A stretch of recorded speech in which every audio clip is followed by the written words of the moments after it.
to pass the clipboard around for the Center for Global Justice. If you do not get their announcements of upcoming programs and you want to be added to their email list, please sign up. Our panel today consists of, I don't know if you can say guru in Spanish, but if you can say gura, Jennifer Ungemach is here. She's a guru of sustainable agriculture. She's going to be on the panel. Thank you so much. She's a native Pennsylvanian, has lived in Latin America, received her master's degree in sustainable agriculture, ecology, and she's lived in San Miguel for the last 4 years. She's also a New Yorker. Thanks, Jennifer. Rosanna Alvarez-Jones is here, and she's a major player with Via Organica and is passionate about bringing small growers to the community. Thank you for being here, Rosanna. And Georgeann Johnson is here, who is the fountain of all knowledge, things agricultural and womanly, and she's going to be on the panel as well, so thank you for that. Yesterday we saw a film, or a video of Terry Tempest Williams, the author and activist, and she was talking about saving the earth. And she said, you know, none of us have done this before. It's all improvisation. And that brings me to the introduction of women of the Improv People. Come on up.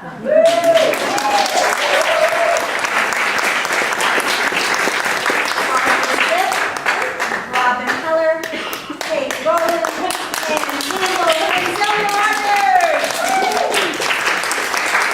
and I'm also going to send a clipboard around if you want to get on our mailing list. That would be great. We'll give you announcements of performances of the Improv People. Yes. First thing, turn your cell phone off, please, if it's on. And I want to tell you that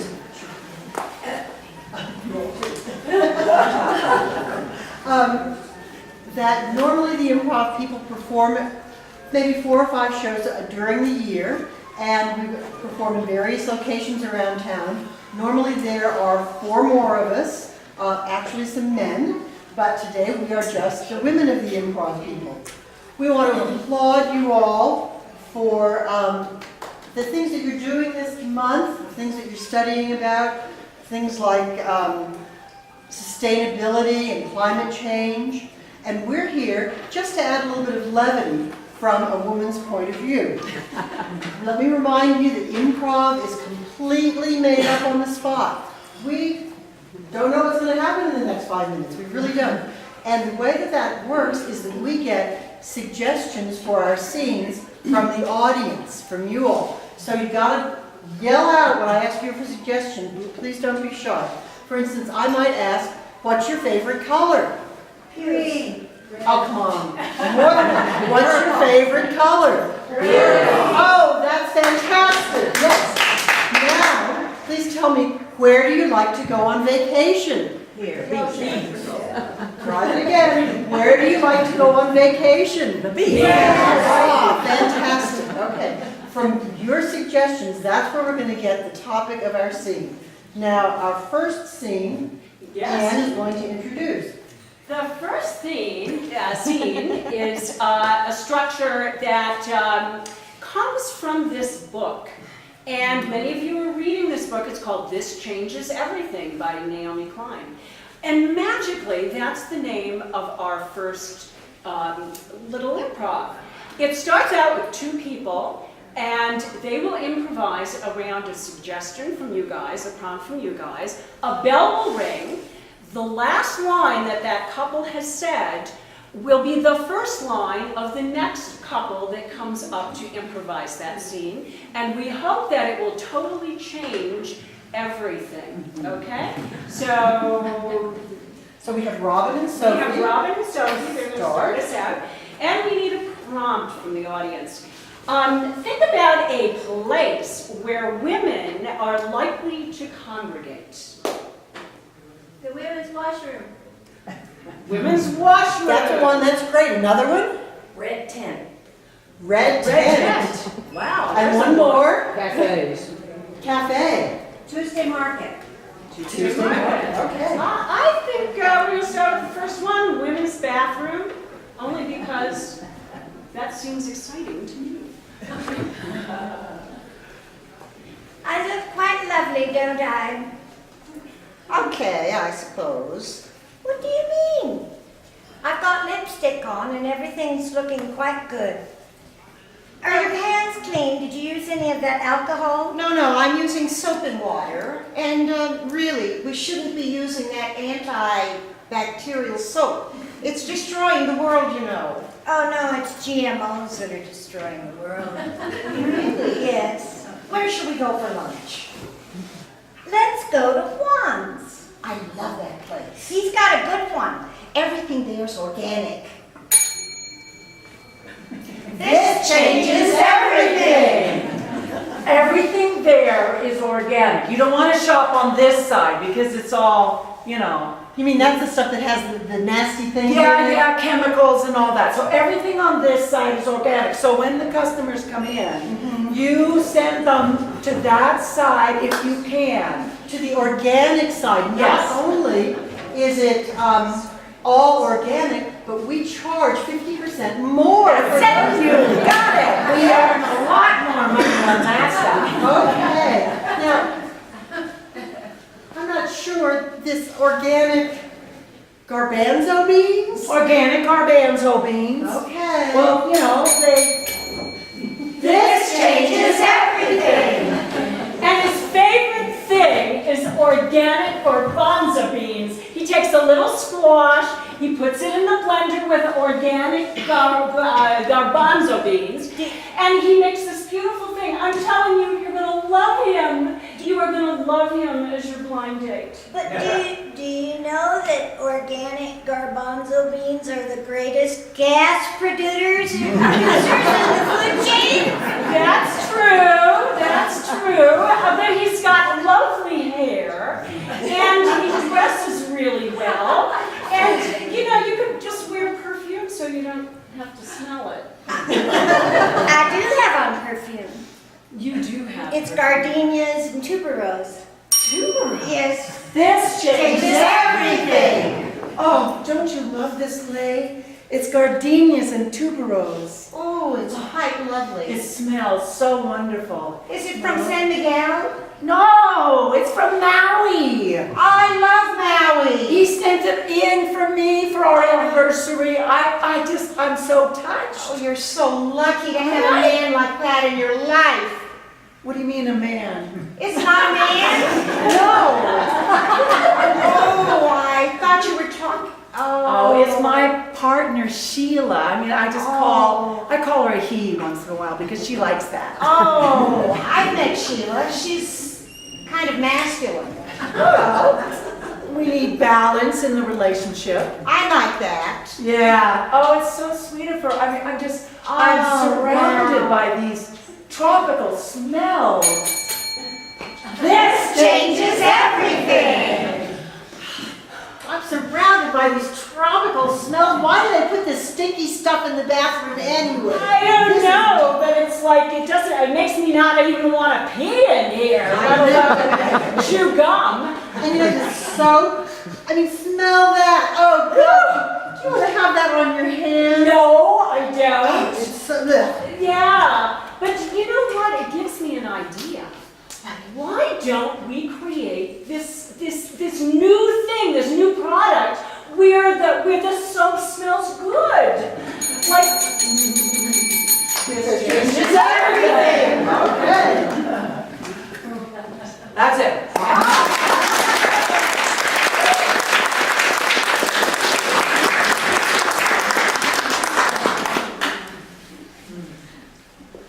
Our next game is called By the Book, again. And the reason for that is that we're going to take the prompts for this game from the book. We're going to ask somebody to come up and help choose a short phrase from the book, and that will be the beginning of our scene. Now, this game is called Film Critic. Robin is one of the film critics, and I'm the other one. And we're going to be reviewing a couple of films that Kate is going to record for us, since we're old and we can't remember things. Let's see. Karen, would you come up and just open the book any place? And let's look for a phrase that's maybe 2 or 3 words long. Something like, These are all very wordy. I know something really short, like, still struggling. How about, so instead of just saying no. Instead of just, I love that. Instead of just saying no. And open it again. Let me get somebody else to do it. Thank you. Would you open it and just, let's look for a short phrase. I don't have my glasses on. Oh dear, let's see. Here, what are you doing? Okay. Educated by disaster. Oh, educated by disaster. Thank you, thank you. By disaster. Oh, disaster. ER. ER, not ED. Disaster. I like that. Okay, so this is a reminder for us for the titles of these films. Oh, you won't be able to see it. Yeah, hold that. Oh, thank you. Okay. Well, welcome to our show today. Robin and I are here to review some films for you. And the first film we're going to review is a fascinating film about women's education, and it's called Instead of Just Saying No. This film is really quite a stretch. The actors are very sophomoric. I feel like the film is a very, well, let's take a look at the scene where there's a group of women, and instead of just saying no, they come up with a new answer to give the dates on a first date with the fraternity club. So they're at the fraternity. I remember that scene. They're at the fraternity. This is true. And they're in the bathroom and they're thinking about other things they can say to their date. Besides no. Besides no. So let's they watch this let's scene. take a look at it. Well, I don't know how to get rid of this guy. He's such a creep. Did you think that maybe saying yes would make him scared and he'll run off? Fear of intimacy? No, I was thinking more of telling him about my lice. You know, maybe that would work. You have lice? No, but it's instead of saying no. You know, it's sort of easier if I have an excuse, right? Well, that's true. Maybe we should find some lice and, No, not for real. Oh, no, of course not. And cut.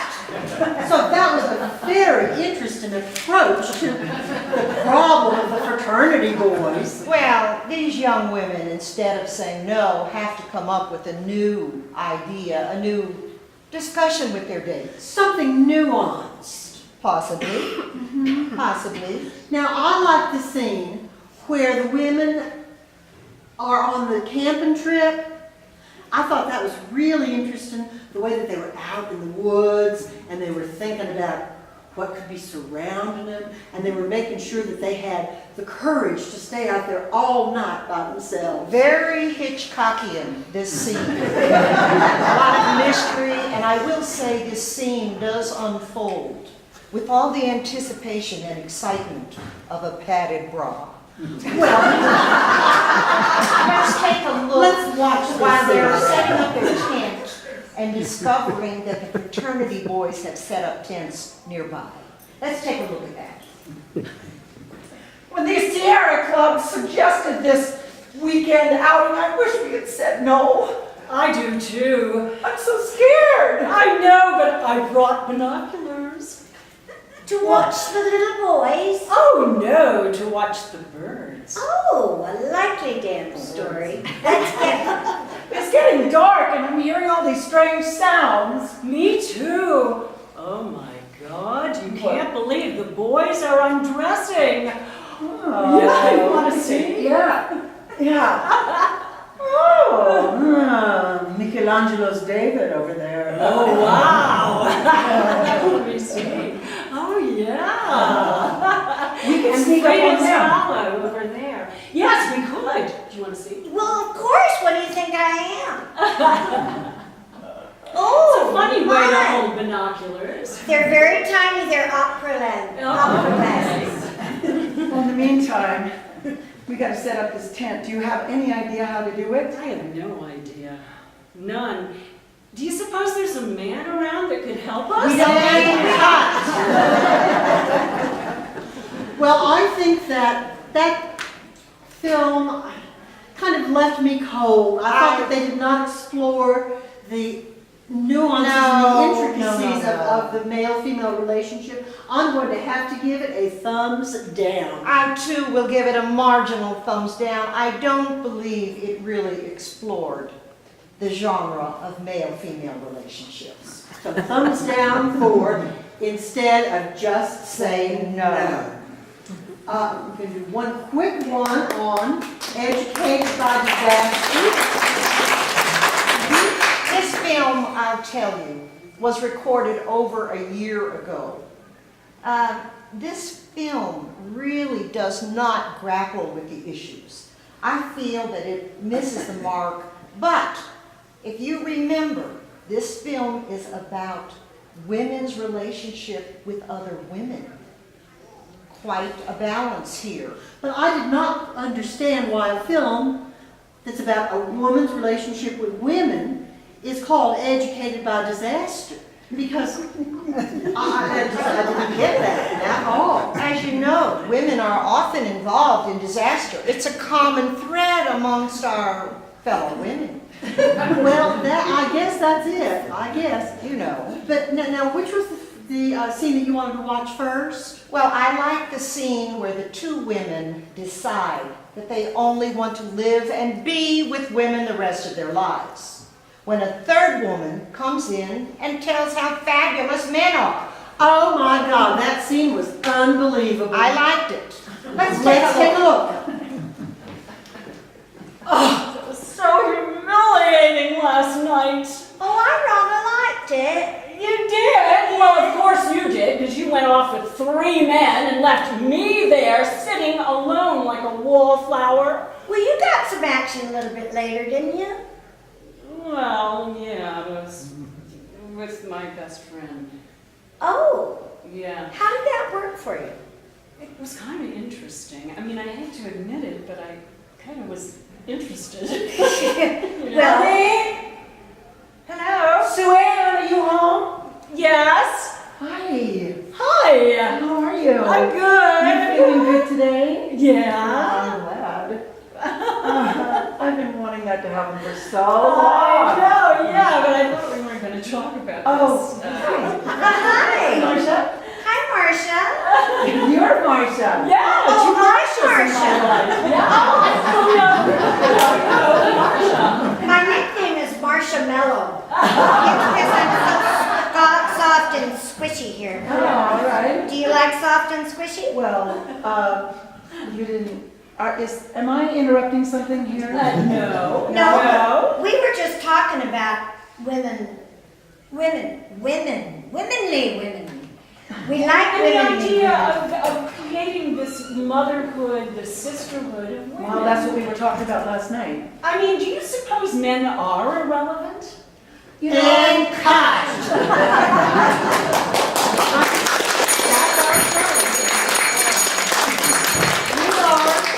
The women of the Improv People.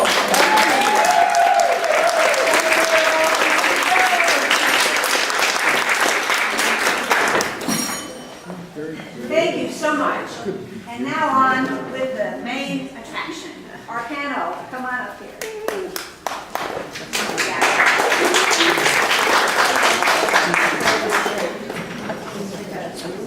We never even got a lectern.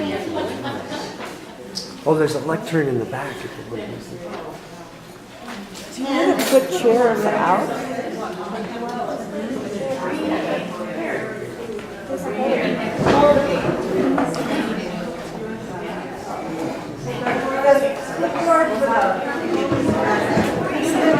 Thank you. Thank you.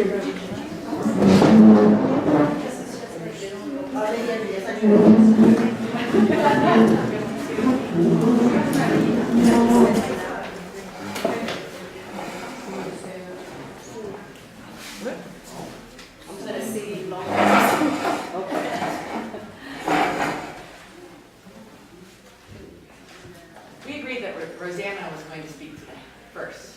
Well, okay. Good morning. My name is Rosanna Alvarez. I'm a native of San Miguel de Allende. I got married when I was 22 years old, so I went to the United States to sell Mexican crafts for 16 years with my husband. We promoted all the local Mexican crafts from all over Mexico. And then I got pregnant, so I decided to stay in San Miguel de Allende. And as life presents you different opportunities, we started building a house, which is now our business. It's a bed and breakfast called Casa Angelitos. And being there in the bed and breakfast, I got to meet these wonderful people from the United States, from Organic Consumers Association.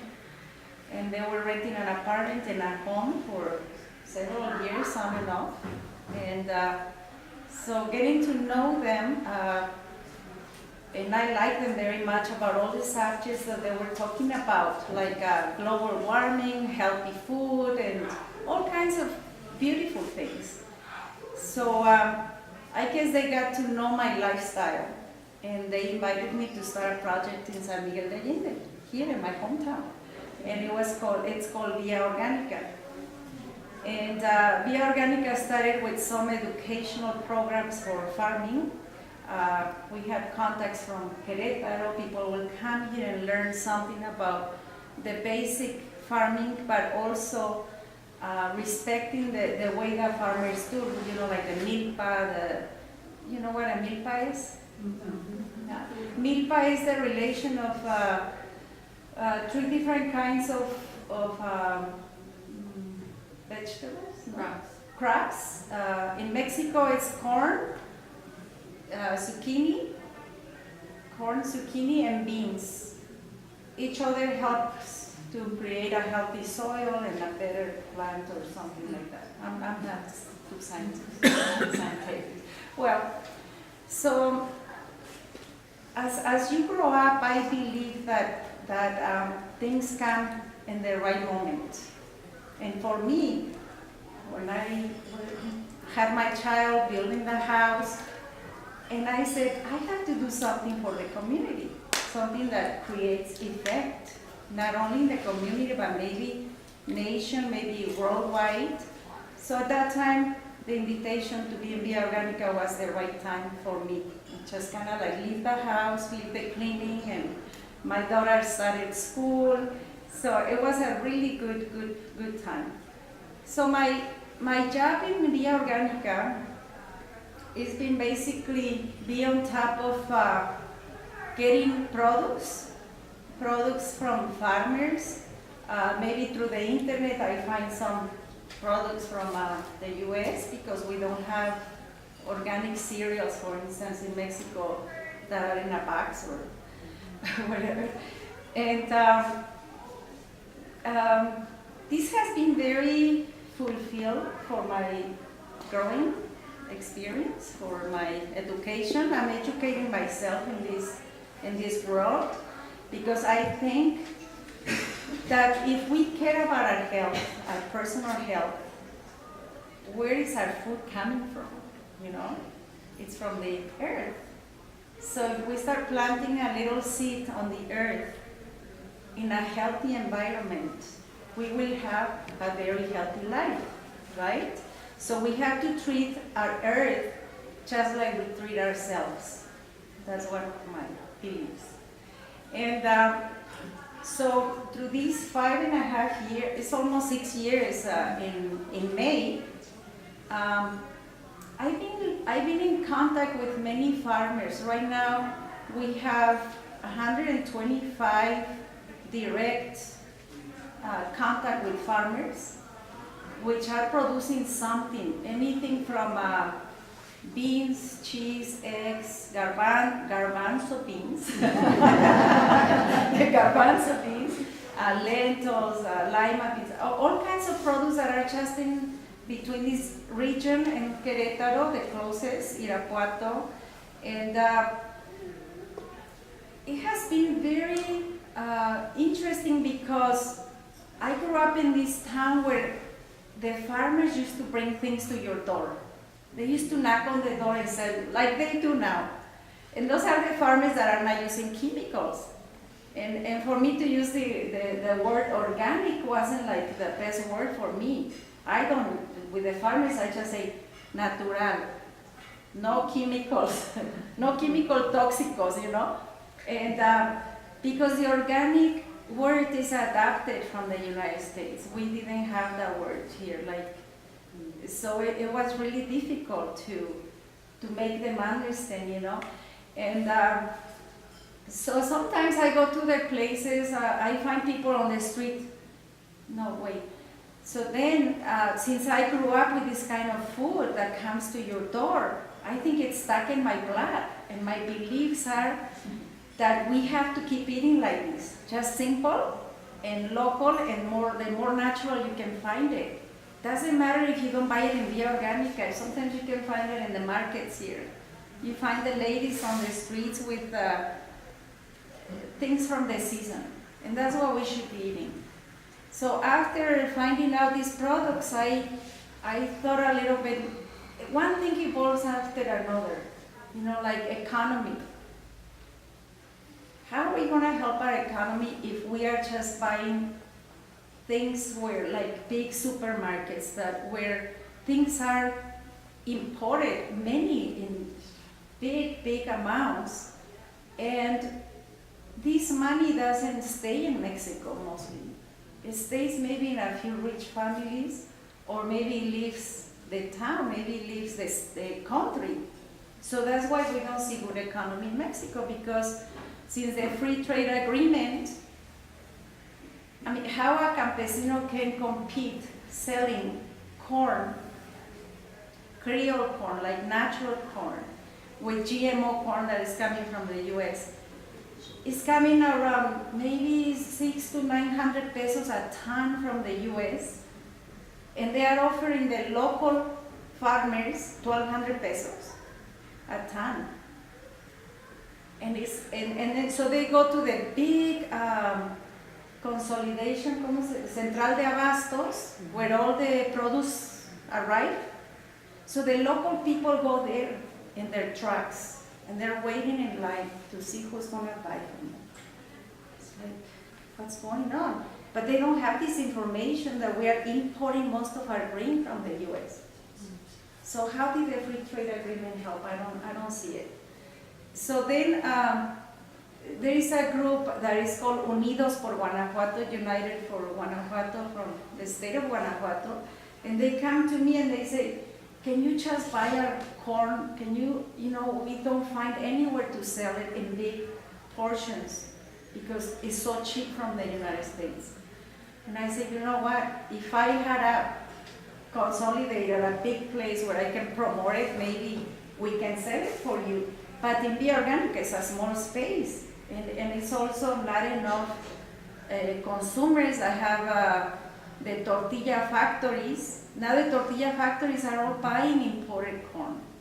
Before the farmers, they bring the bags every season. They bring, and they'll be like selling all the time. They had a better economy than before the free trade agreement. So getting to know these situations, for me, is very moving to have the contact with the farmer. I have given all my life for the farmers. It's so beautiful to listen to their histories. Like one time I found a woman on the street, and one of my first experiences was with a tortilla person. And I saw her carrying these big buckets, and she's had the baby in the back, and she's almost like all twisted. And I said, where are you going? She says, oh, I'm selling my tortillas. I go door by door, and then I sit in the market, and I stay there all day until 6 o'clock in the afternoon. And I said, wow, and is your corn Creole, natural corn? She says, yeah, it's just temporal, you know, all we use is the manure, and we just wait for the rain and this and that. And I said, okay, come to Via Organica. So she comes and brings me tortillas, and then I said, well, I need to know, I need to go to your farm. How far is your farm? Oh, it's very close. It's just like by the dam, you know. So I have a small car and I take her over there one afternoon. After her whole day of selling, I took her to her place and my car almost broke down because it was really rocky and we had to go over a river. And then to go to her house, there was no way to get a car there. We had to walk for like 35 minutes, just walking. So then I started counting the time of how much time it takes her since she gets up to cook the corn, because there is a big process to do the nixtamal, which is the cooking of the corn with the lime and to make a better nutritious product, you know. You can't just put it in a machine and make a tortilla to have nutrition, no way. This is the way, the people that do it here, that's the best way to eat the tortillas. So then she gets up at 4 in the morning, then she gets to San Miguel around 7 because she had to take 2 buses. And then, well, they had to make the tortillas and then come here and then spend the whole day. And she will make maybe a couple $100 pesos. And then she will return home with all these tortillas that will feed them to the pig. Because she had to start over again the next day. They don't like to sell the old tortillas the next day. They have this habit of start fresh and doing this, you know. So I've been having a lot of these experiences, and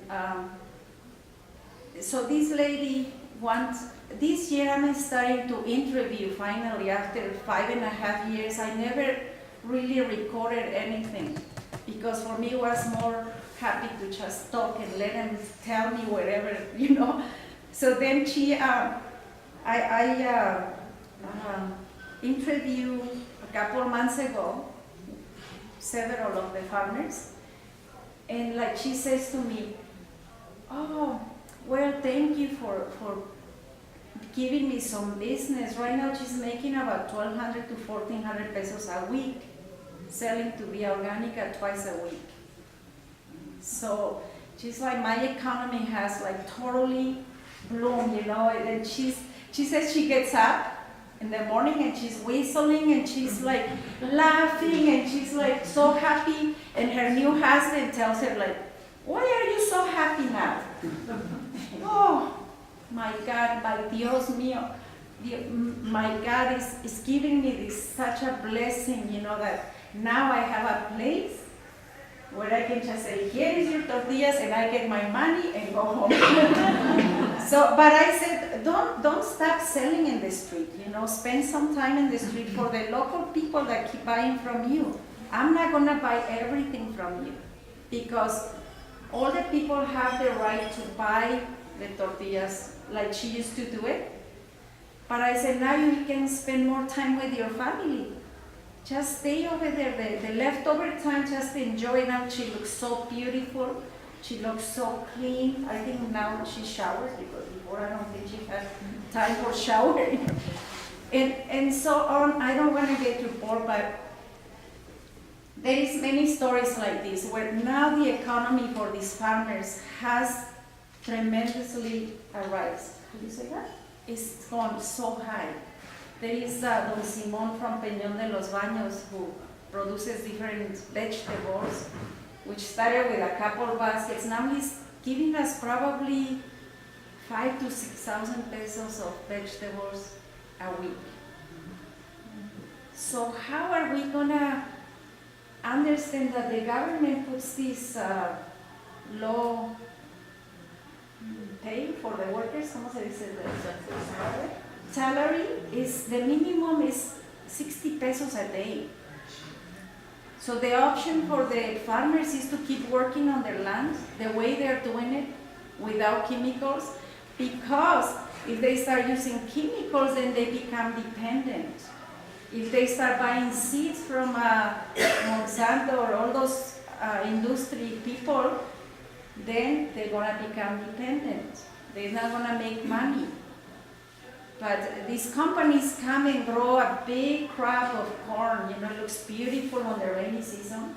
So then they tell the farmer, look it, you know, we can produce, instead of 1 ton, you're gonna produce 10 tons. So obviously the farmers, their eyes open up, but they don't have any information.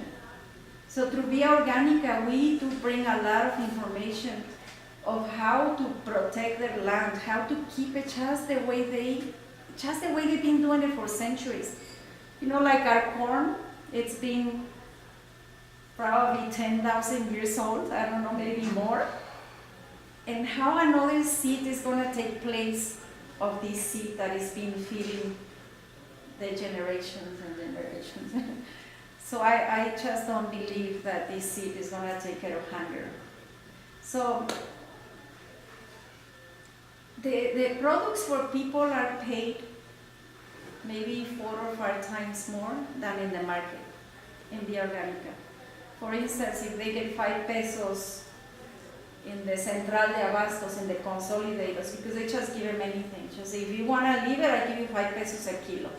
So they give up and they sell it that cheap. That's why you see it in the supermarkets like at 10 pesos kilo, 15. But you don't know what's behind those prices. In Via Organica, we make sure that the farmer gets paid very well. We pay them at least 20 pesos for the tomatoes. The beans are paid 20 to 24 pesos, the basic stuff. So that money goes to the farmers and it goes to the workers. You know, is to create also an environment for the workers that some workers are always looking for better jobs that pay 1 or 2 pesos more than you. So in Via Organica, we're saying, stay in one place for a while and learn something out of your job. It's not just, I'm here for a job because I get a salary.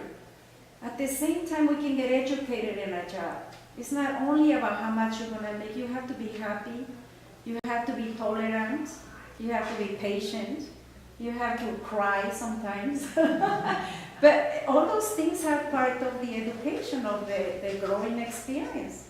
In this way is what makes your model of life, you know, what you wanna be is how you are right now, where you wanna get, you know.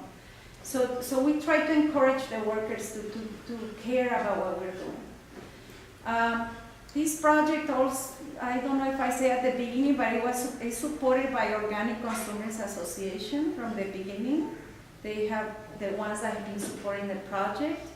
Myself, I have put so much time into it, no money, but a lot of time. And I believe that this is just gonna grow.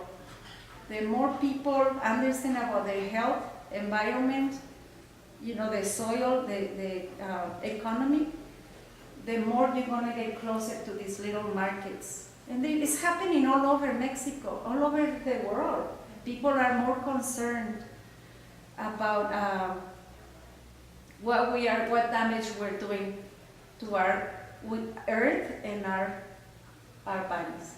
So I will continue to support the farmers because the contact with them is very fulfilling. It's the beautiful stories that you hear every day. Every day. I mean, if you wanna see, almost every Tuesday we get the farmers to come in Via Organica and they unload. I've been looking for more farmers. I go to the markets in Querétaro. I've been going to Oaxaca, to Chapingo, Mexico, to Michoacán. We have over 1,460 registered products, including the ones that we process there in the store. Anything from desserts and tomato sauces, but it's challenging because a lot of times the farmer, I don't know if they understand what's with chemical and without chemical. So you have to be really on top, and people bring you things all the time.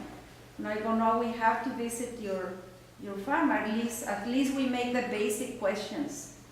Basic questions like, how do you treat the, ¿cómo se llama? Bugs, ¿cómo se llaman los insectitos? ¿Cómo se llama? Insects, or how did you take care of your lands? we tell them that not to let the manure go away with the rain.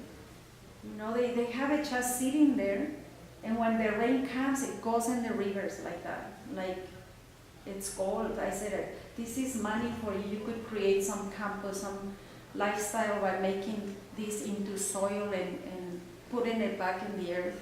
So we give them like little tips. We also have the ranch, which is on the way to Jalpa, where people can come there and get educated. We get schools going there, and different associations, universities from out of town.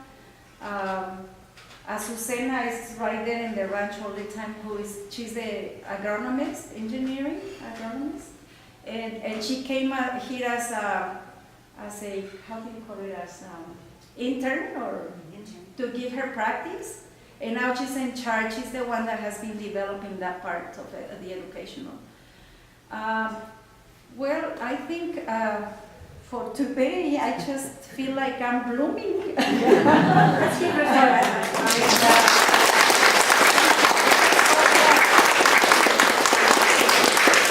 If we can hold the questions till after all the panelists speak, then you would be available to answer the questions. Yes, it isn't. I never speak, so I. Simple questions. Simple questions. Thank you very much for coming. You're going to desert us, Rosanna. I expect you to stay up here. Give me some support. I'm not as fluid as Rosanna without notes. I'm here to talk today. I want to touch, I hope your hearts, about an important topic, seeds and climate change. And actually, as I was putting together this presentation, I should look at the time to see. Trish, you're going to be on top of me? I'll give you 20 minutes. Okay. I don't think I'll take that, but you never know. You get started, right? I also, as I was dreaming about what to say, realized I wanted to have a little moment. And this might seem funny to you, but when I was a college undergrad, my undergrad was in Peace and Conflict Studies. I had a dream at the time of doing a PhD program, and I thought at the time it would be a neat topic to do how gossip creates social change. So I'm now a mother of two, and this 20 minutes might be the only time we get to talk about gossip as a way to social change. So you're it. But for me, seeds has a lot to do about gossip, and I hope I can have you see that.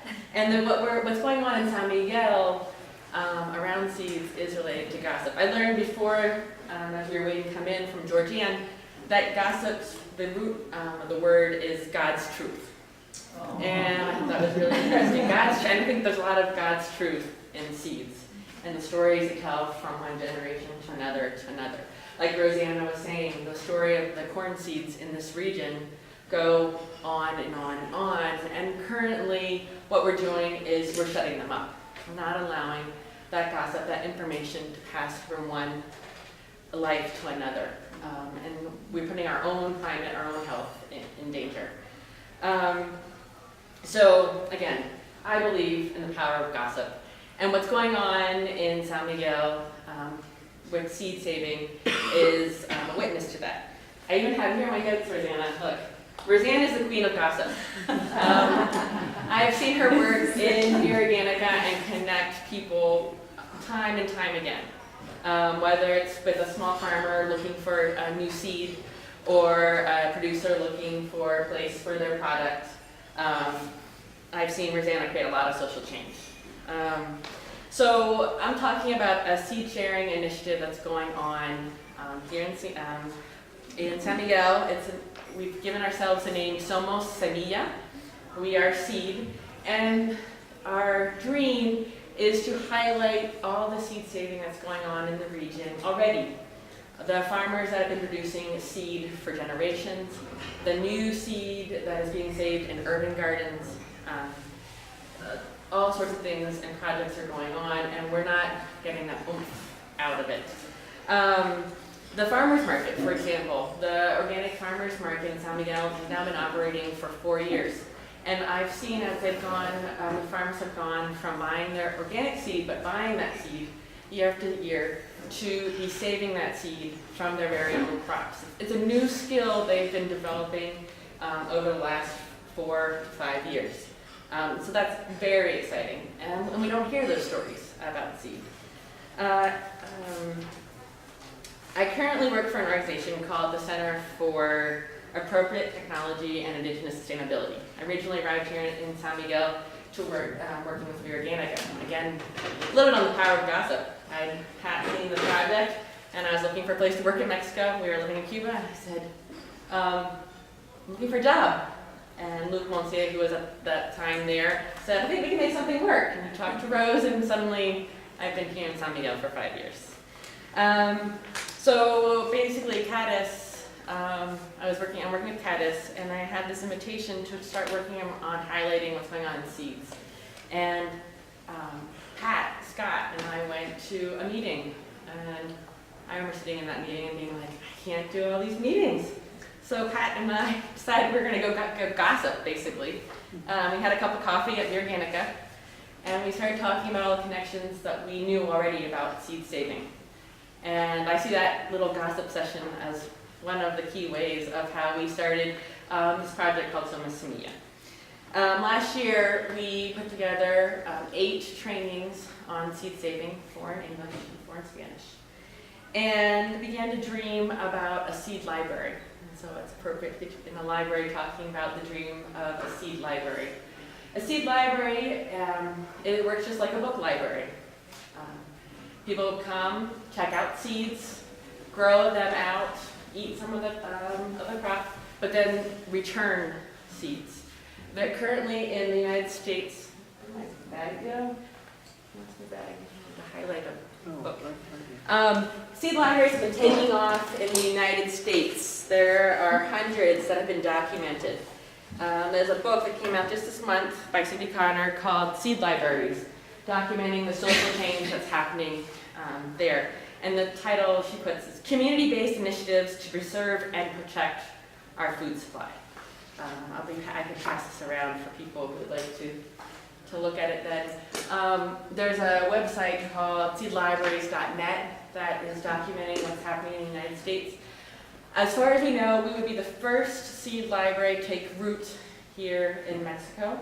And we look at it being a pilot to take lessons learned from the United States, including the problems they've had in establishing this type of initiative with state and state regulatory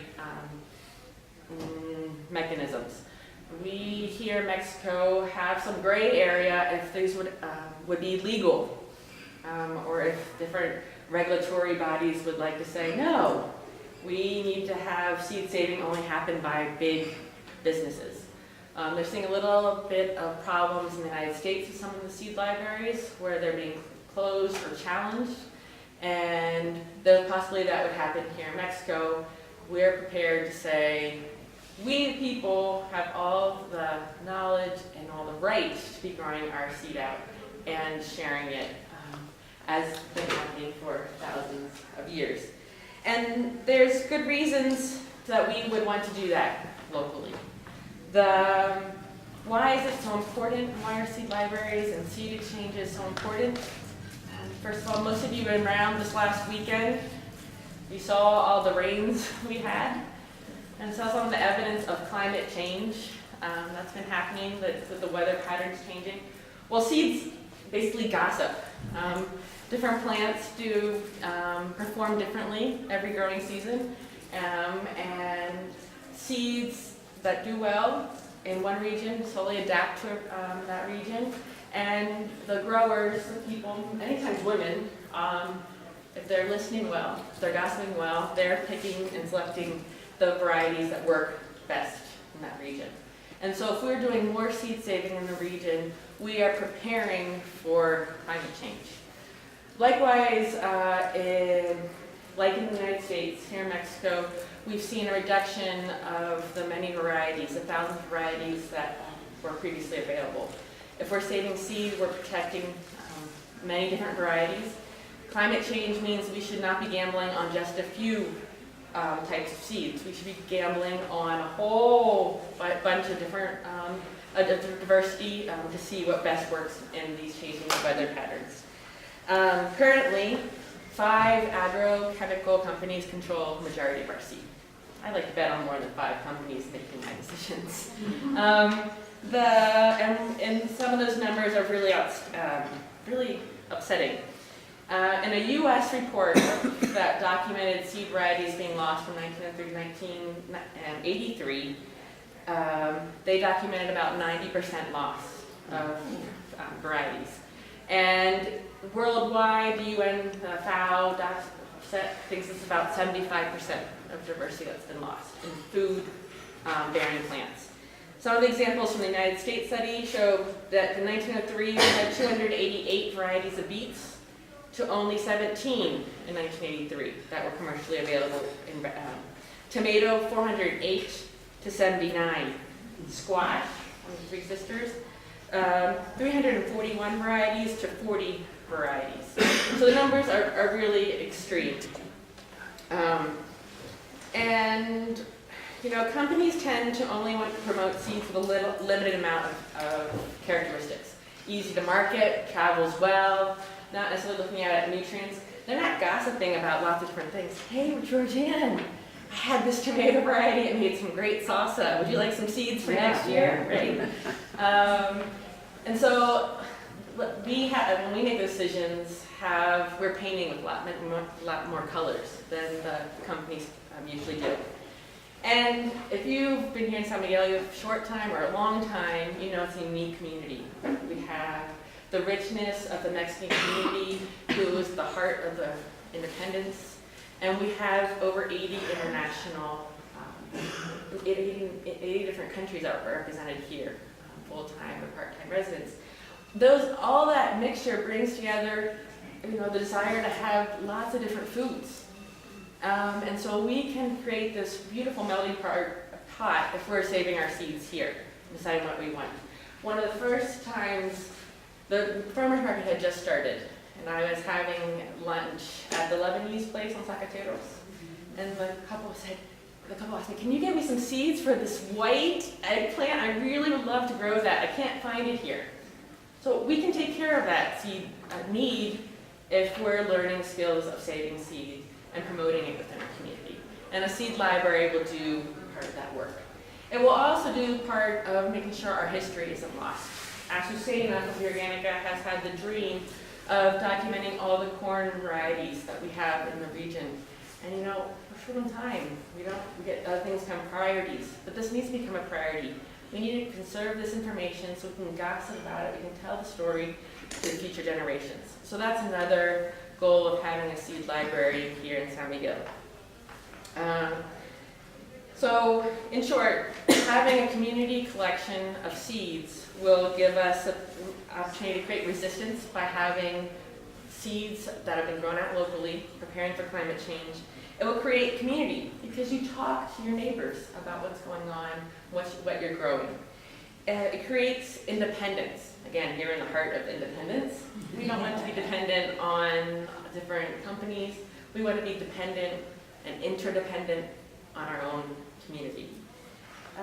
Again, the richness that San Miguel brings, all the seeds and food histories, we can document that here in our seeds library. So we're doing work to make this facet happen. In the back, you'll see Soleil. She's a new arrival to San Miguel, a vegetative biologist passionate about seed saving. She's been helping us out on the community seed saving initiative to highlight what's going on. And then quick announcement before I forget about things coming up. March 26th, we're offering a seed saving workshop in Casa Colectiva for the people who are just starting out in saving seeds, simplest seeds to save. On April 25th, the Organica is having their 3rd annual seed fair, hopefully right in front of the store on Margarita Ledesma. April 16th, we are doing a follow-up meeting to a group that's been meeting on a seed exchange. 30 people coming together, each growing out 3 varieties, means 90 different varieties of food available here in San Miguel. In the meantime, we are working on the logistics of what the library might look like. If it will be a full full-time collection available to the public, or if we'll organize the exchange or having people check out seeds at particular times each month. We hope to invite the director of the National Germplasm Seed Bank from the University of Champingo later this spring. He's offered to come give a free workshop on long-term seed saving strategies. Once you have that seed, how do you keep it healthy and viable for the long term? And in later this summer, we're looking at workshops in native seed collection on how to preserve the seeds that are endemic to this region. So that's my quick gossip on seeds. Do I have a couple minutes left, Trish? 5. Great. That's exactly because originally when I was invited to talk on this panel, I thought about talking about water, and I'd like to gossip a little bit about the water situation here in Mexico. Many of you who live here in San Miguel know that our aquifer is overexploited. We're taking out too much water that's being recharged. And then it's being recharged mostly to industrial agriculture. That water is being exported mostly to the United States. All throughout Mexico, there are little groups, community groups, that have been working on water quality issues. And a few years ago, they realized that the only way to create solutions for their local problems was to come up with a new federal regulation on water. And a movement called Agua para Todos was born. Local water groups here have been supportive of that initiative. They last month presented a scheme that would allow communities to water the quality of their water. A lot of gossiping going on. You're checking in with your community members about your water, that everyone has enough quantity and the quality that we all deserve as a human right that's protected by the Mexican Constitution as well. In the meantime, the National Commission on Water has also presented what their framework would look like. And we think they can do better. That framework, which is currently on hold because of the public outcry by with signatures being raised from 6,000 academics, from people all over Mexico, allows the privatization of water, allows water concessions to be privatized, as well as large hydraulic projects to be privatized. It looks at water basically as an economic good instead of a social or natural resource that belongs to all of us. I think this will be a good segment into Georgeann's piece. It actually allows higher contamination limits for our rivers and water sources, and restricts and conditions that all scientific research must be approved by the federal water. So universities, citizens groups cannot just decide to do research without the approval. So these are all reasons we think that the current legislation can be better, the current proposal. And there's a group working to educate the public. I have materials in Spanish if you'd like to read more about the legislation proposed by Conagua, as well as the legislation proposed by the People's Initiative. I'll have them setting out at the end of the panel. And one other thing, this is a sad gossiping note. I like to gossip about good things to create social change. But one of the things the legislation would allow, it opens the door here in Mexico for fracking. Good thing to know and be aware of, so be watching what's going on. In the meantime, to close on a positive note, the Coalition in Defense of the Independence Aquifer is hosting an event on Sunday, which is the International World Water Day. And the northern part of the state, which is where we see some of the highest contaminations in arsenic and fluoride. That community are getting really excited about organizing about having better quality water and preserving the water in the aquifer. And so communities here from San Miguel area who've been organizing around water for a much longer time will be going to share experiences.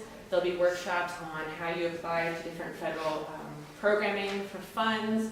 There'll be children's activities around water, and that's how we're celebrating World Water Day on Sunday. So thanks for letting me gossip a little bit with you. We're talking at the end of the panel.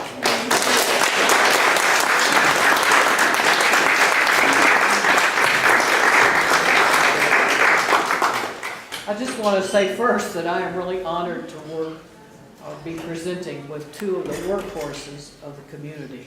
Two hoorahs. Two hoorahs. Hoorah workhorses. I'm a gadfly, if anything, a gadfly on the periphery. But I know how hard they work, and there's nothing possibly more important in any community than doing organic farming. I'm going to be talking about the legal rights of nature, which at this point is kind of an abstract concept, and in another way looking at it, it's very juicy to think of grabbing on. I'm going to, this is a little synchronicity. I love synchronicities.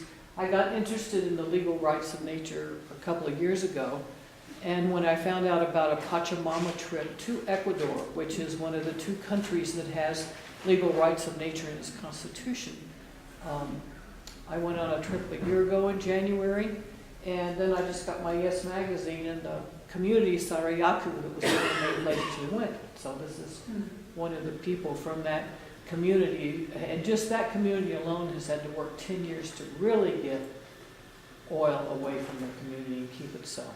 And also synchronicity, I have a friend that showed up in town from that trip, and she's visiting San Miguel. A little louder, please. Okay, I have a friend also that just showed up on this trip. I'm going to have to read. I don't have that much gossip to tell, so. The subtitle of this talk is Why Inalienable Rights Must Be Recognized as Living Systems, and then my title is Righting the Wrongs. So I'm going to start with a little skimming back through history to get to the point of rights for living systems. In 1776, rights of man were enshrined in a new country's Declaration of Independence. Lofty ideas and ideals were floating in the air. Inalienable rights were established in the legal system of the new nation. These are rights applied to white men with property. Property included wives, children, slaves, and land. Alongside the lofty ideas, the wheels of an industrial revolution were beginning to clank. In 1776, James Watt patented and installed the first steam engines. They were used to power pumps. And running right alongside the political minds crafting a constitution and the tinkering minds designing pumps came the first economist, Adam Smith. In 1776, he published The Wealth of Nations, the Bible of Capitalism. Looking back, that 1776 was a hell of a year. So I'm starting with that because of the legal rights. I'm going to come back to it. We can say that from the beginning of this country, the USA, I will be quoting some Canadians, so don't worry, a future collision was set in motion. For whom were these inalienable rights? To what end was a runaway technology? James Watt's first pumps used 10-watt horsepower. By 1883, it was 10,000 watts horsepower. How was the use of nature to be determined? What would happen to the commons if it became private property? Where does capital come from, and whom does it benefit? It is said that both Thomas Jefferson and Ben Franklin got some of their ideas about how a new nation could work from their neighbors, the Iroquois. For a fact, Elizabeth Cady Stanton got some radical ideas from visiting her Iroquois neighbors. The Iroquois women were not property. They were not owned. They were authority in their homes. In fact, the elder Iroquois women were a part of a council who passed judgment on ideas about war that the men wanted. If the older women said yes, the men went to war. If they said no, they did not go to war. Now, I'd like to know how Thomas and Ben missed this important point.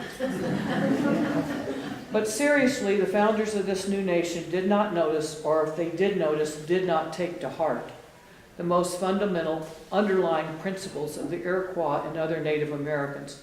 They did not take to heart a respect for Mother Nature. They did not see or take to heart that human beings are part of a living universe and that the earth is our mother and our home.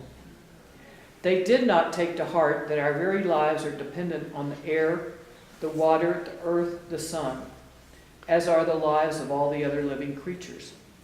Native Americans recognized and respected nature as a living system upon whom life depends.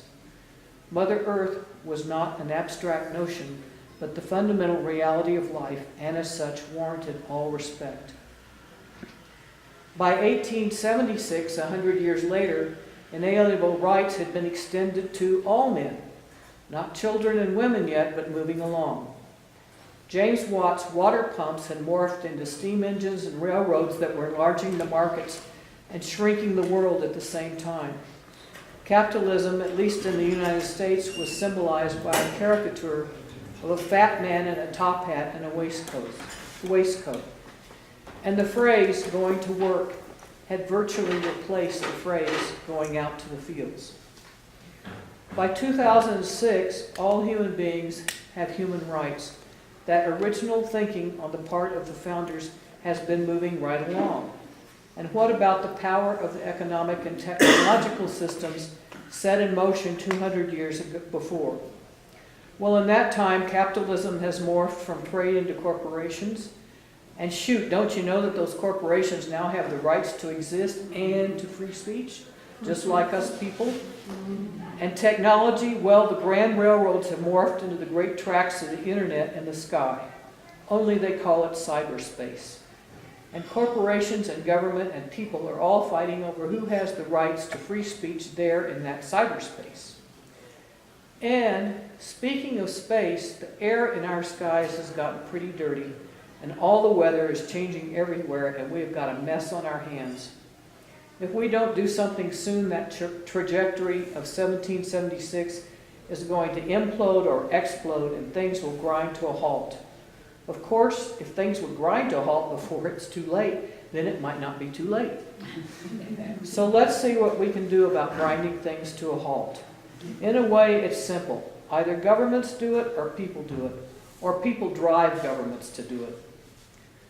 So far, there have been 8 international meetings since 1992, when the Rio de Janeiro conference recognized global warming as a problem.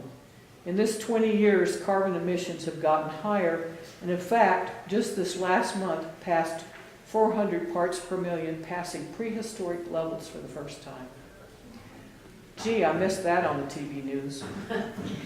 What has not been nightly on the TV screens is that the universal rights of Mother Earth was proclaimed on Earth Day, April 22nd, 2010, at the World Peoples Conference in Cochabamba, Bolivia. Indigenous peoples have been at the forefront of recognizing these rights of nature and driving them into state constitutions. Ecuador enshrined the rights of nature in its constitution in 2008, and Bolivia followed suit. Following are some comments from various world citizens in regard to the legal rights of nature, and I'll just got them from this book. If you want to know, it's a very handy little book. To Have the Rights of Nature, the Case for a Universal Declaration for the Rights of Mother Earth. And having a universal declaration is one thing by the UN, but putting it into a legal framework is another. So, yes, that's a good start, but communities and nation states have the responsibility to drive it into law. Following are some comments from various world citizens in regards to the importance of legal rights of nature. Canadian Maud Barlow. The alternate Earth-centered model promoted in the Universal Declaration of the Rights of Mother Earth would protect biological diversity as a global commons and a strictly managed and more equitably shared public trust. Vandana Shiva. We mismanage the earth when we do not recognize nature's capital as the real capital and everything else is derived. If we have no land, we have no economy. When we contribute to growth of nature's capital, we build green economies. And the richer nature's capital is, the richer human society is. Margaret Atwood. If not here, where? We are not about to depart for outer space. This planet is our only home. And if not now, when? Will the leaders of nations wait until every fish is dead? The ocean is a waste of deadly plastic and spilled oil. There is no unpolluted fresh water. There are no trees to create living oxygen, no birds to fly, and no living soil. David Suzuki. By recognizing our absolute dependence on nature for our survival and well-being, we have a goal for all humankind, and that gives direction to all human activity. What a pathetic creature we are if we have to debate whether Mother Nature has universal rights.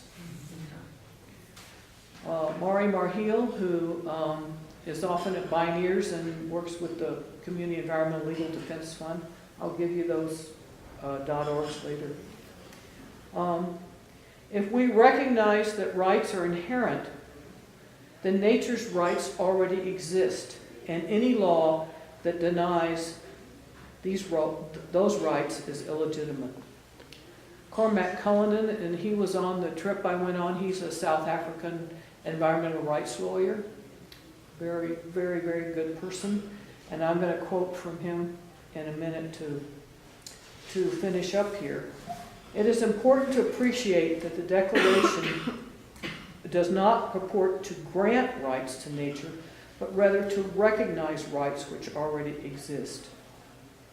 And I'm going to read more from him in his book of Wild Law, which is his experiences in different parts of the world with nations and communities that are interested in at least the Declaration, if not just driving the laws in, how to do it. He's writing about the emergence of wild law, and he says a budding community, and he actually does some very nice writing about buds, but I'm going to skip that part to get to the meat. Ideas are like buds. Some emerge too soon and quickly wither in inhospitable times. Some flower gloriously but briefly. Others that push slowly up from the humus of collective consciousness are deceptively innocent at first. Their emergence may be unremarkable. Their full meaning, power, and potential forms still tightly bound in these dense forms until the turning of some great tide begins to draw the flow of thought through them. Under the influence of some mysterious field, they begin to thicken with energy, and new dendrites fan out like brambles, connecting vast new webs of thought in our collective consciousness. It is only now becoming clear to me that the idea of wild law and earth jurisprudence are buds of this kind. They have grown quietly and unremarkably for the most part, drawing on the rich nutrients laid down by many earlier thinkers and writers, and spreading by word of mouth from one small group to another. However, deep underground in the darkness of the collective unconscious, something is stirring, and the buds are quite suddenly beginning to swell and thicken with energy. Suddenly there are buds everywhere, and I can feel a new zeitgeist rising like sap, a wild flow that is stretching and popping the old veins. It is as if, when the timing is right, new ideas attract one another and cohere in narrow channels to create a powerful capillary action that draws them up into the collective consciousness despite the mainstream inertia. Writing Wild Law, this book, was a political act of sorts in the sense that I was motivated primarily by the desire to create a means of spreading the ideas more efficiently. I found them difficult to explain to someone in a brief conversation and thought that a book might help to broadcast the ideas more widely. In other words, to be a communication tool. What I didn't then fully appreciate was that this book was itself a small bud of something far larger. That others all over the world were tapping into the same wild sap that fed my writing and made sense of it in their own ways. Today I am clear that far from wild law driving these ideas, it is but some expression of a new zeitgeist that is rising everywhere. A wild consciousness is swelling rebellious growth all over the world. And this is happening just as the energy and promise of a better future that drove the growth of an industrial civilization drains away, and they begin to circle in confusion, perplexed at how to respond to converging crises. How does a society built on consumerism, incessant economic growth, and the profligate consumption of fossil fuels deal with potentially fatal challenges such as climate change, which are driven by those same forces? The psychic and physical energies that fuel industrial civilizations are also fueling the forces that will destroy them. These challenges cannot be addressed successfully from within the worldview that gave rise to them. Consequently, the solutions remain invisible to all who will not step into a new perspective.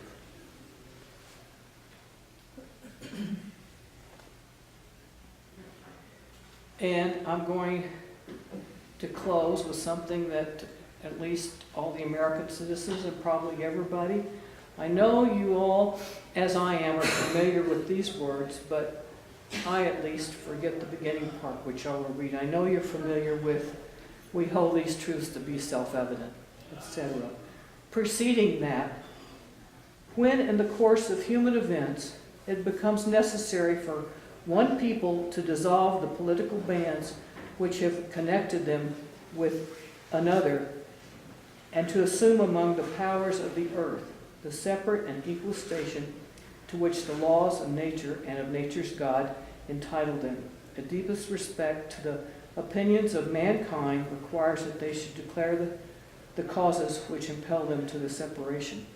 I just thought it was interesting how that talks about what binds you and the laws of nature put in there as part of that preamble. And like I said, we remember the last part, but not that first part. So I just want to encourage all of you, now that you have heard the phrase, the rights of nature, realize it's viable, realize when we talk about climate change, if we could have a magic wand with having rights of nature, that would be the end of the problems of climate change. Because nature would be respected and then have a legality and a status in any community or any nation state that wants it to be so. So you can always just pass on the knowledge, the gossip, the book, this one, Rights of Nature, Wild Law, and I just wanted to give 2 websites. In the United States, Thomas Lindsay and the Community Environmental Legal Defense Fund, which is www.celdf.org, is the one that helps communities write their laws to prevent a larger entity, toxic dumping or agricultural waste, whatever, from invading their community. And for this one, there is a global alliance for the rights of nature, which is met 3 times a year. They were just meeting at the tail end of that Ecuador trip. And they are www.rightsofnature.org, and you'll find the global alliance there. So that's the local framework for the U.S. as well as the international framework for all the others. Thank you.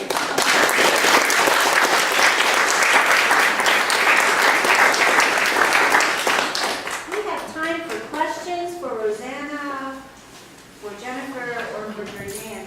And I have a question. I'm going to start with Rosanna. She said, buy your food from the women on the streets. Is that organic food? Well, most of the people have, you can tell what's the season of what. And I have found anything from, you will call it weeds in the United States. Weeds. Like in Mexico, we have quelites, acelgas, different kinds of the family amaranth. And that's the natural plants that grow in between the milpa, the corn, the beans. And those are the edibles that people consume all their lives, and they're pretty safe to eat, I believe, as long as they don't have pesticides. A lot of times if you speak Spanish, you can just say, no chemicals, no chemicals, and with your little Spanish you can help. But a lot of the things are seasonal from their region that are pretty safe to eat. And now there is a list of, it's called the Dirty, what, Jennifer? Dirty 20? Dirty Dozen. Dirty Dozen and something like that. You look in the internet, which things also you can buy in the supermarkets and not to be too frightened, You gotta have fun with food too, like find the ways that you just simplify your way of eating and just go with the season. There is more possibilities that there is no chemicals when you eat season and from the region. And I would like to say that with these new chemicals, if they put in the corn and the crops, it will contaminate those edibles that are for the local people, that they've been living with that all their lives. It's like eating spinach for you. It has the same nutrients. Porcelain, you know porcelain? It's called verdolaga, or the different kinds of quelites or quintoriles, or there's all these names all over the Mexico. They call it a little different, but it's the same family, and that's what's growing in between the corn. But there is many things that you can eat. I just don't know. You have to ask directly to the person. That would be the best way if they're not using chemicals. Right? Other questions, Cliff? Question for Jennifer and Rosanna both. In addition to seeds to grow food, how about seeds for medicinal plants? Is that included in the seed library? Is that included in what the Organica is promoting? The seed library dreams of having all sorts of seeds, from edibles to, especially medicinals, as you're saying, the ones that are grown out more easily by seed instead of by, what's it called, grafting or cutting.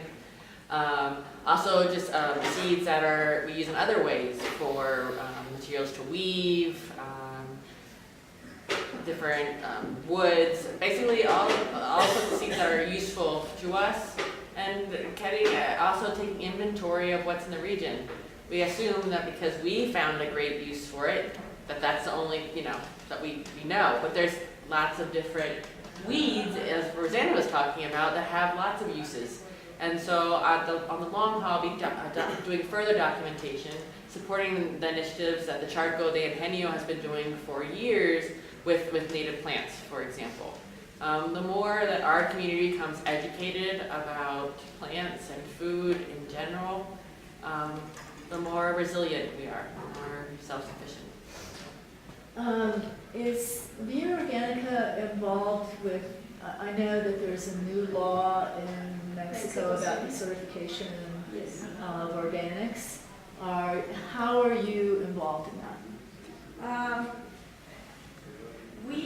We're not directly involved, but we are aware of what's happening with the alignments of certification. I basically protect more the people that, even if they don't have a certification, if I know how they're doing things, for me that's more important, because our culture has grown organically most of our life. And for me it's hard to not believe that there is not organic in Mexico. There is a lot, and for me it's more important to have the direct contact with people, and eventually there is going to be like a group certifications where it will make it easier for the producer to exchange products just in the nation alone, probably. But there is certifications that you can do in groups at this moment. There is, I can get you the information, the websites. It's just that the agriculture people don't have access to internet. How do they know how to get a certification? It's impossible. That's why all this list of over 800 questions for certification is impossible for some of the local farmers. Impossible. I mean, I think it's a blockage so that they don't sell their crops. It's to open more to the industry, more to the transnational markets. And that's why for me it's not too preoccupied if they don't get a certification. But if somebody's very interested, then I just guide them and say, go to Chapin or go to the different groups that are,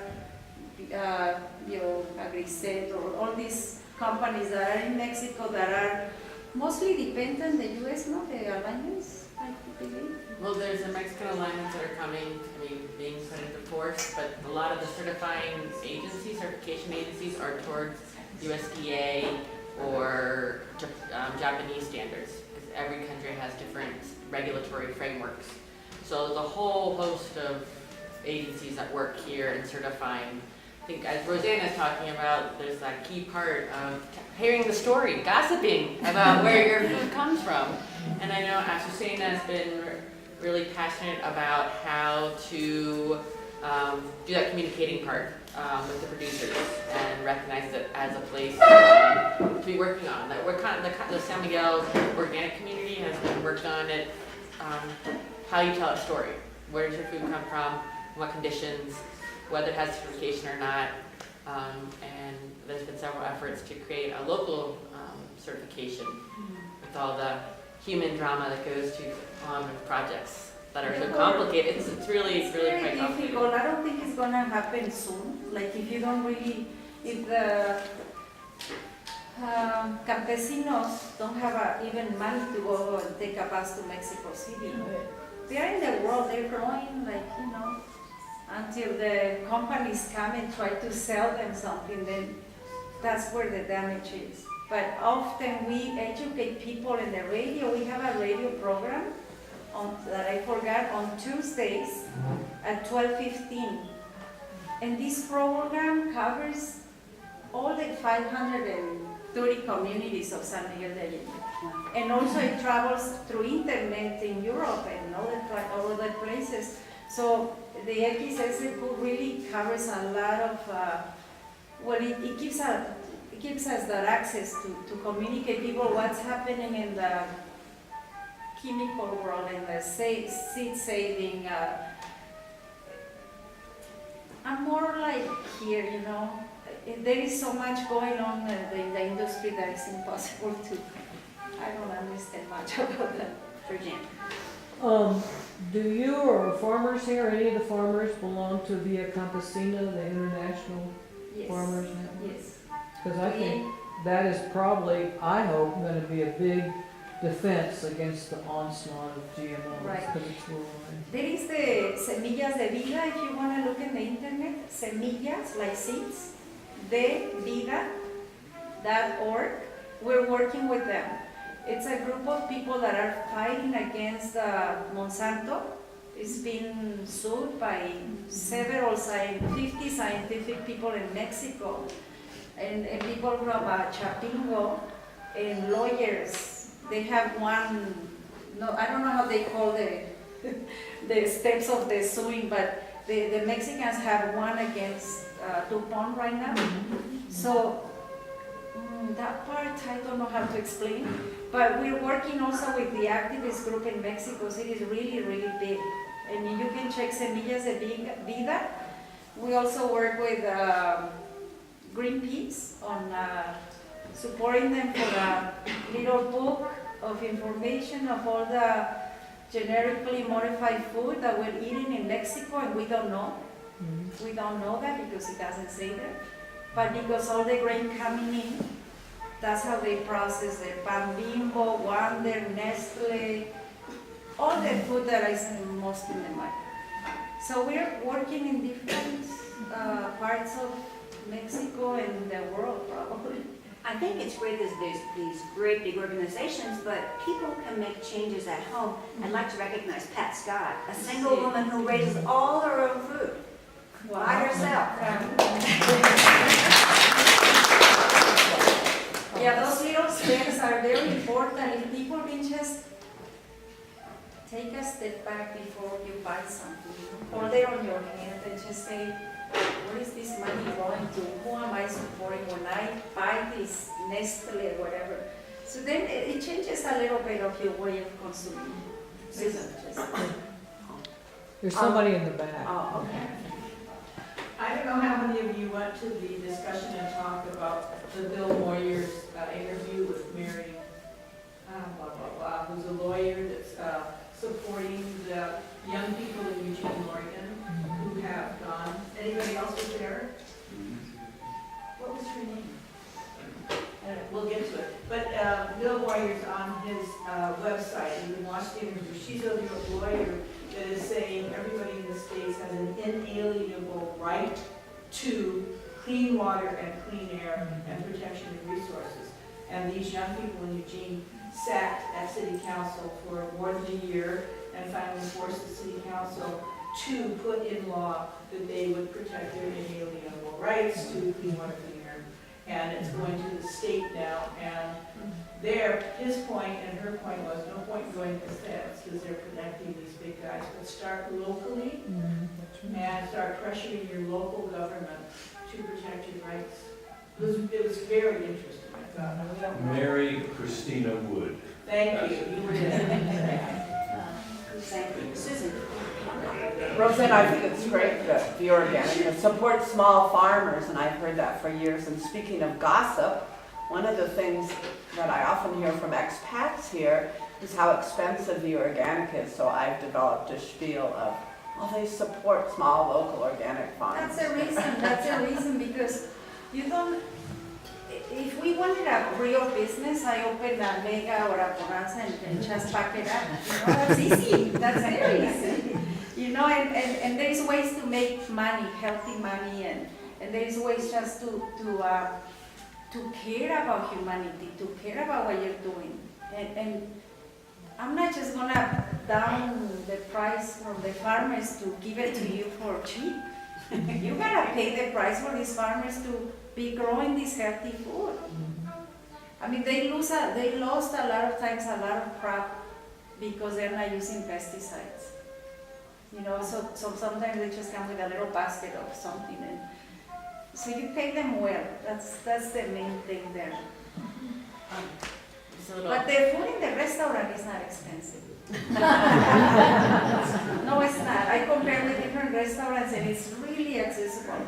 And it's really good. A good healthy meal once a week is good. I just thinking of another gossip point tied to this question of how fair trade. I'm working with a young woman in Guadalajara. She's been working with she first worked as a volunteer at a seed bank in Guadalajara. She's an international business graduate, and she's considering doing a year-long, a 6.5-month program in the States that would be in conjunction with a seed farm. And we're trying to pair her up to be part of that program. But I was asking her, how did you go from being an international business major to being so interested in food and seeds? And she said that during her senior year in college, her research project was on the effects of NAFTA. And for that work, she had to transcribe interviews with from local farmers. And she said it was like sitting with them in their homes and hearing how devastating this trade agreement has been on them and their families. And that was what opened my eyes. I suddenly wanted to learn about where my food came from and how to grow it and how to save seeds. And so from that point, she had a small business and a slow food style restaurant, attempted restaurant, didn't make it. You still commend those efforts, right? You never know which seeds make it. And now she's considering going to the States to have a way to bring back knowledge to fortify the seed saving that's going on in Guadalajara and in the nation. So there's just a little. I just want to tell you something about similar about the prices. It's so funny. I never been a person that asked a person to give me for better price something. I just didn't like the feeling. Never, because my mother was a comerciante, ¿cómo se dice? Merchant. And she used to go from here to Mexico City to sell her clothing and this and that. And people always, give it to me for this much. And we spent hours selling the stuff. I just didn't like to do it to other people. But anyway, I have a friend. There's another movement in Querétaro. It's called La Fundación Rústica.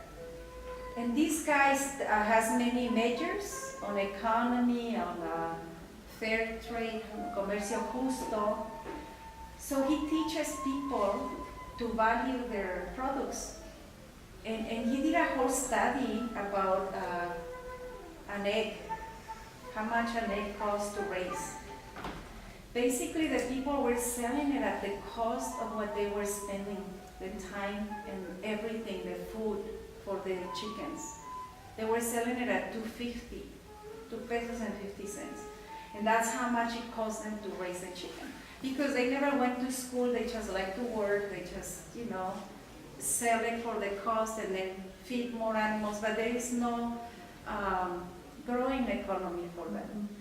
So when I learned so many things from him, and I'm more close to him because he's been teaching me a lot. I buy a lot of stuff from this. He's the collector of many granjeros. He teaches in the Costa Chica and Guerrero. He goes to the really faraway places to teach people in the Estado de Mexico. And he's Mexican, and I've been very close to him, and I'm so fond of his project. Someday you guys will visit it. I will invite you.